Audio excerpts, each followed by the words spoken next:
46 रत्नागिरी सिंधुदुर्ग लोकसभा मतदारसंघाचे महाविकास आघाडीचे उमेदवार खासदार विनायक राऊत यांच्या प्रचारार्थ लांजा तालुक्यातील गव्हाणे जिल्हा परिषद गटाची प्रचार सभा कुर्णे येथे खासदार विनायक राऊत यांच्या अध्यक्षतेखाली आणि शिवसेना उपनेते तथा आमदार डॉक्टर राजन साळवी, बुलढाणाचे उमेदवार नरेंद्र खेडेकर यांच्या प्रमुख उपस्थितीत पार पडली।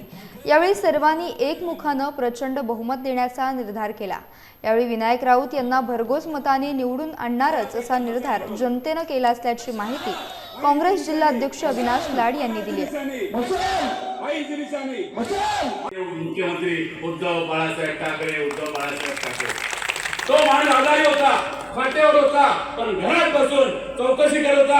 अरे माझा कोकणाचा चाकर मारते आहे, दादरला तिकडे सेंटर आहे की नाही, त्यांना औषध मिळते की नाही, त्यांना लस मिळते की नाही, ही सगळी काळजी कोण घेत होता?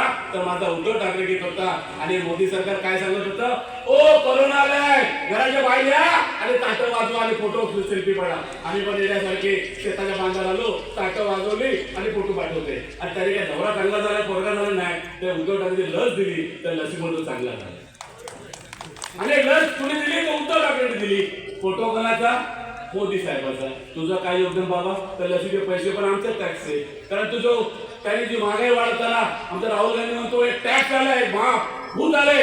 ते भूत कसलं? गब्बर सिंग टॅक्स म्हणजे जीएसटी। या जीएसटी वर तुमचं सगळं महाग झालंय आणि त्या महागाईमुळे तुमचं आमचं कंबरड मोडलंय। आता लग्नासाठी राऊत साहेबांचा विचार निश्चित आहे, त्याच्यामध्ये कुठल्याही प्रकारचा विचार करण्याची गरज नाहीये।